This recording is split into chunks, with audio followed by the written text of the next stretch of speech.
Well, hi everyone. I'm John Ritlin with my review of WWE NXT Takeover in your house.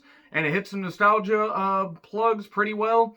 Really did hit that vein with Todd Pettengill and, the IcoPro commercial and the ice cream bars promotional consideration paid for by the following and a few other things. It also had the old school in your house set, and they weren't trying to give away a house, which is probably a good idea in the current climate.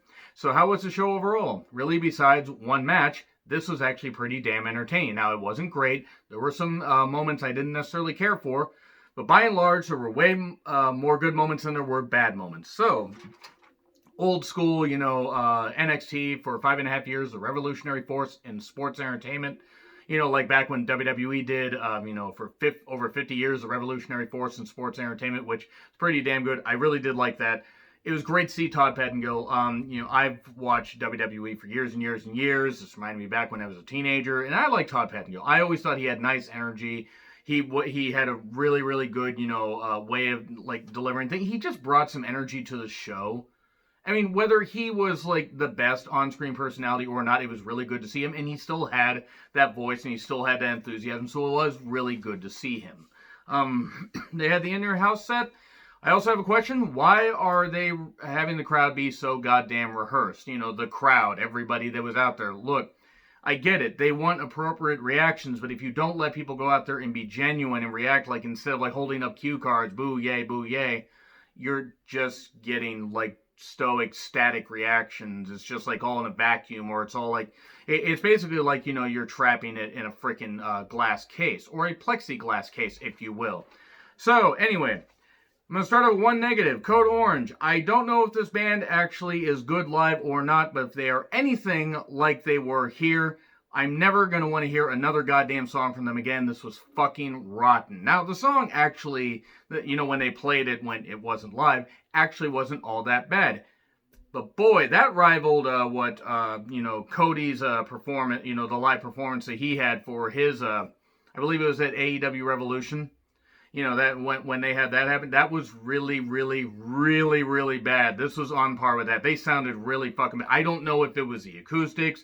I don't know if the band just fucking sucks live. I mean, I heard Third Eye Blind live, and they were absolutely rotten, but that wasn't very good. But let's get on to the positives. We start off with 6 women in a 6-woman tag human centipede together. Shotzi, Tegan Knox, and Mia Yim versus Dakota Kai, Raquel Gonzalez, and Candice LeRae. Candice still trying to be a heel. That is adorable. It's also not working.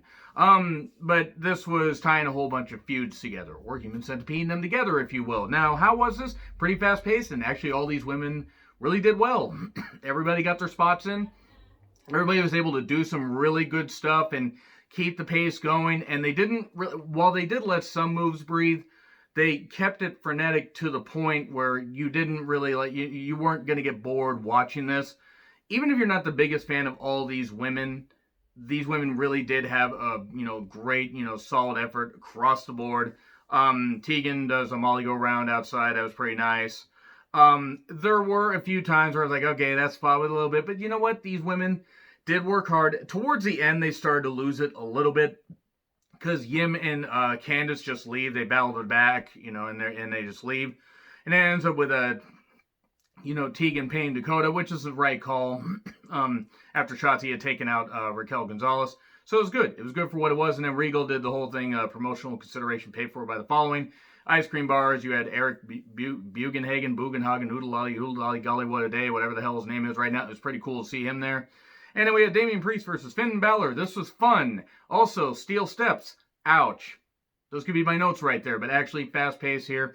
It was Priest's big black stick against Balor's package, and we got to see this sword play right here, and thinking of different kind of wrestling here, but honestly, this was a pretty damn fun match. I expected Priest to win here. He did not win.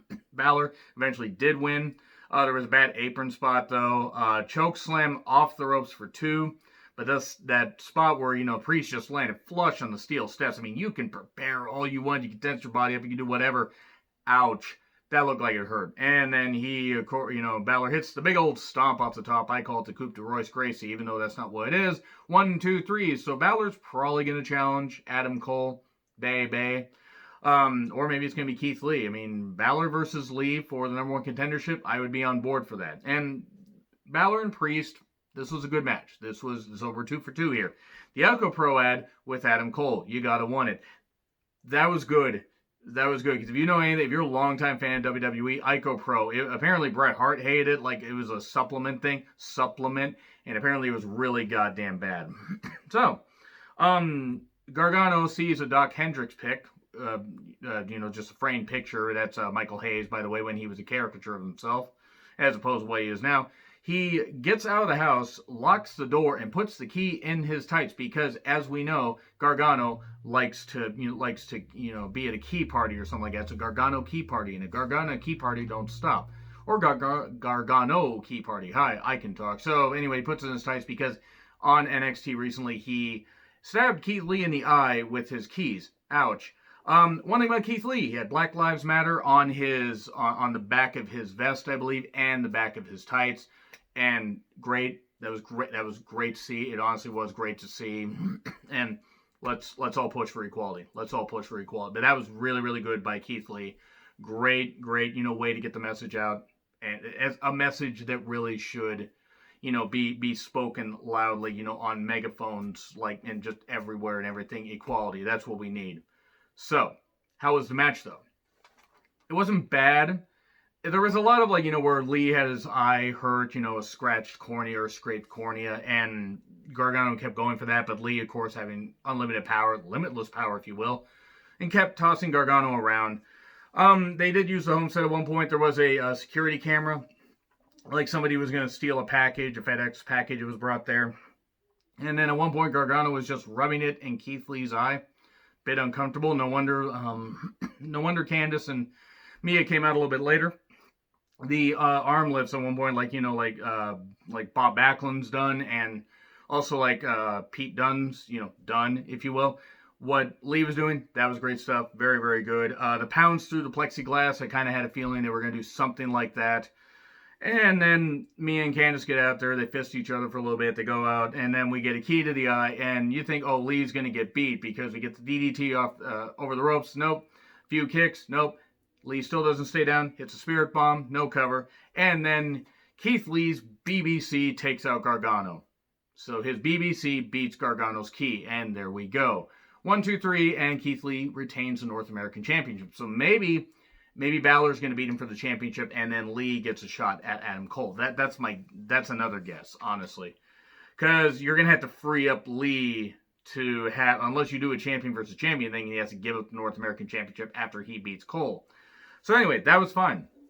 That was fine. It wasn't great. This is a bit of a downgrade, but these two still cut a good pace, and the fact that Lee retained was a bonus, because I actually thought they were going to give it to Gargano. Now we see another ice cream commercial with Shotzi and Tegan sharing some creamy goodness all over their faces. Moving on. Velveteen Dream versus Adam Cole, NXT Championship Backlot Brawl. Oh dear, this was shit. My God, this was shit. I am so sick of the cinematic wrestling. So sick of it. I understood them doing it out of necessity. The Boneyard match, while not wrestling, was entertaining. Firefly Funhouse, while not wrestling, entertained some people.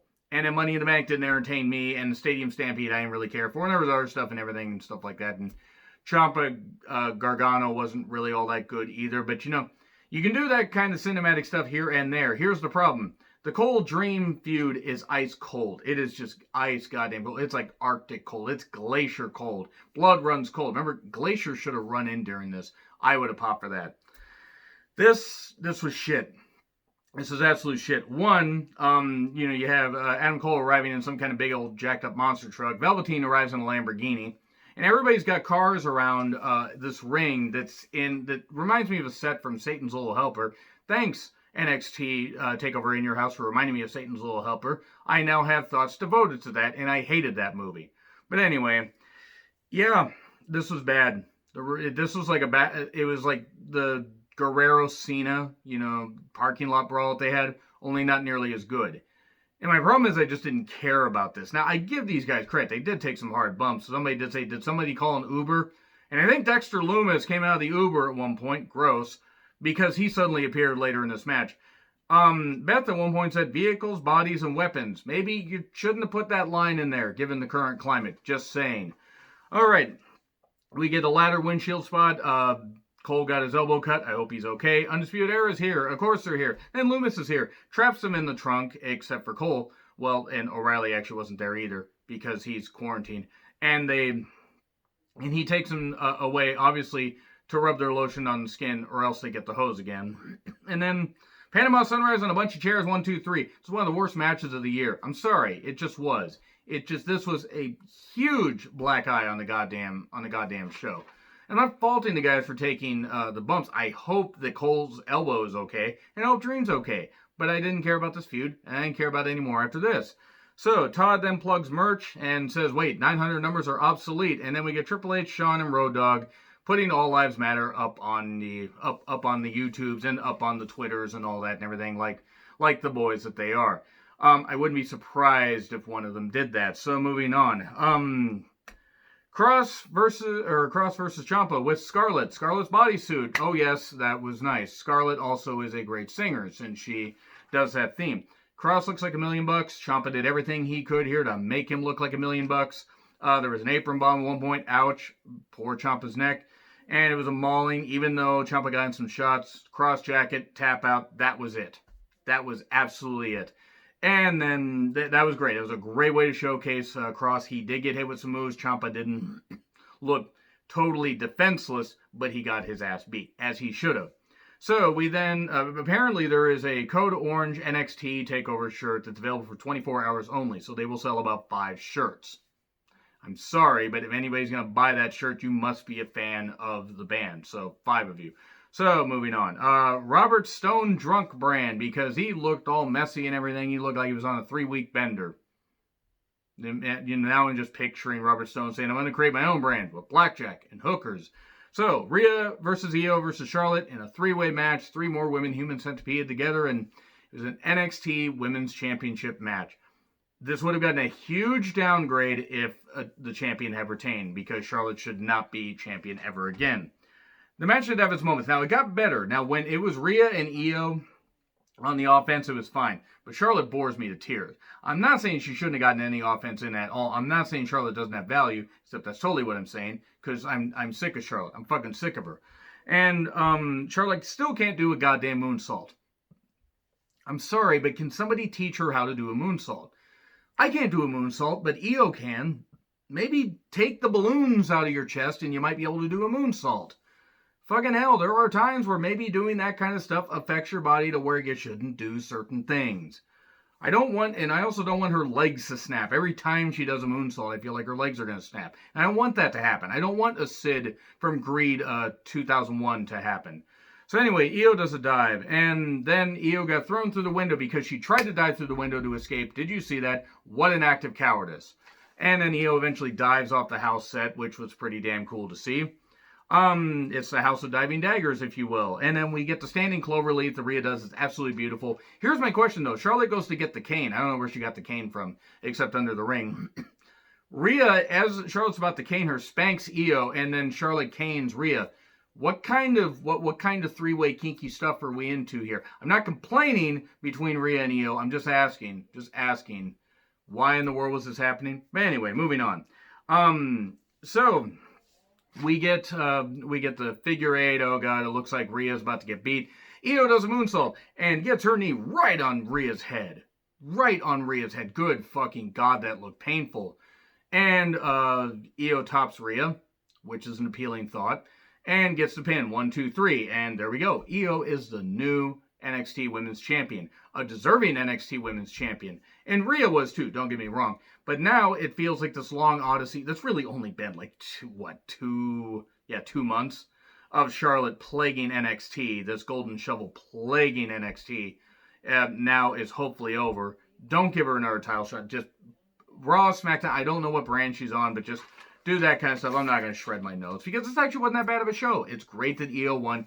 I have no real complaints besides Cole versus Dream. It wasn't good. It wasn't interesting. And there were a couple other things I didn't like, but you know what? By and large, I definitely would say I liked 80% of this show. So yeah, it was at least 80%. So it was and also I do have one question. Why did the ring bell always ring twice? And it's like the postman always rings twice. I mean, like, what the hell is going on here? So anyway, agree, disagree, what I said, like, share, subscribe, Twitter handle in the description. I'm John Ritlin. I'll see you soon.